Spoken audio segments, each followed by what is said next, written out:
Badut kok bersedih, mengapa tidak menghibur? Lukisan ini mengungkap ironi mendalam. Badut yang semestinya menghibur di depan publik justru digambarkan bersedih, menyendiri dari kerumunan. Di Painting Explorer, mari kita eksplorasi.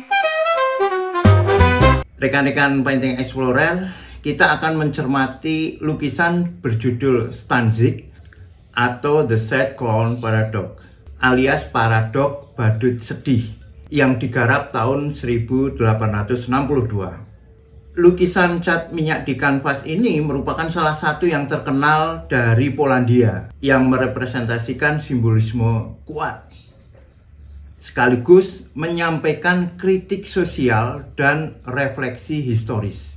Karya seukuran 88 x 120 cm ini dilukis oleh Jan Matejko. Pria kelahiran 1838 ini dikenal sebagai seniman historis yang telah menghasilkan lukisan The Sermon of Piotr Skarga, sebuah karya yang memenangkan medali emas pada Paris Salon tahun 1865. 2 tahun kemudian, sang seniman kembali memenangkan medali emas pada Paris World Exhibition dengan karyanya yang berjudul Reichstag, The Fall of Poland, keruntuhan Polandia.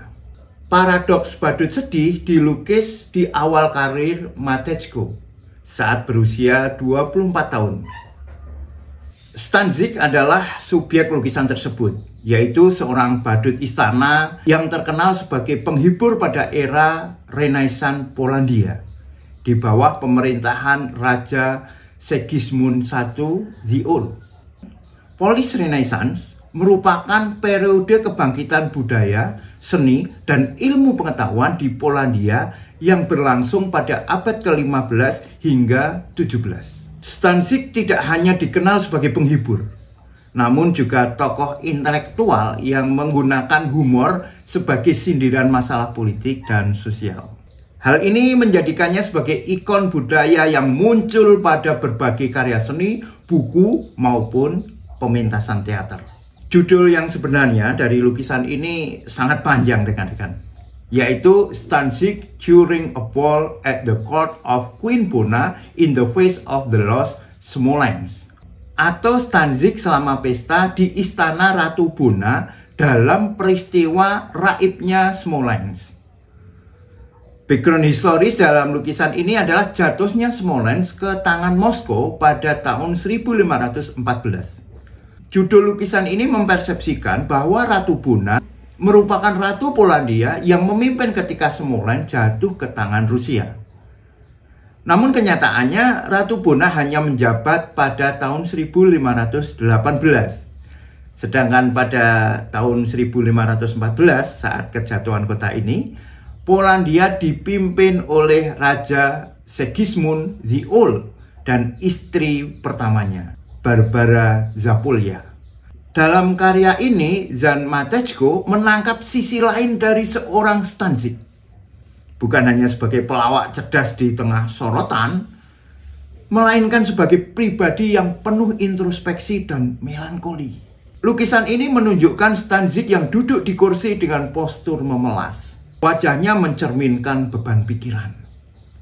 Tongkat di lantai dan karpet yang berantakan menggambarkan keresahannya. Keresahan setelah membaca surat lalu menaruhnya di atas meja. Surat itu berisi pemberitahuan resmi tentang jatuhnya Smolensk ke tangan Rusia. Hal tersebut mengakibatkan kesedihan mendalam pada wajah Stanzik.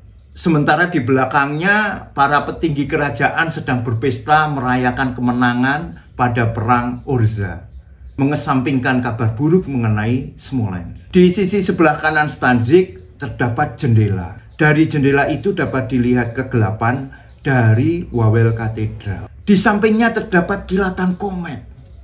Bintang berekor ini sebenarnya muncul pada tahun 1514. Keberadaan komet melambangkan keruntuhan suatu kekaisaran.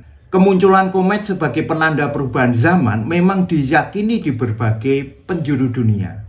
Painting Explorer pernah membahasnya dalam video berjudul Komet Bulan Ini, Imam Mahdi dan Perubahan Zaman.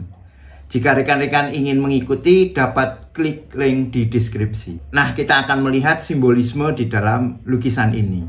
Namun sebelumnya saya ingin mengucapkan terima kasih untuk rekan-rekan Painting Explorer yang telah subscribe, like, komen, memencet bel notifikasi, dan terutama sangat-sangat terima kasih untuk yang sudah bergabung di membership Painting Explorer. Juga matur nuwun banget untuk yang sudah klik keranjang di kiri bawah.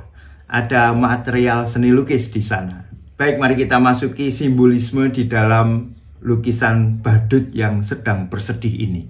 Pertama adalah postur dan ekspresi Stanzik.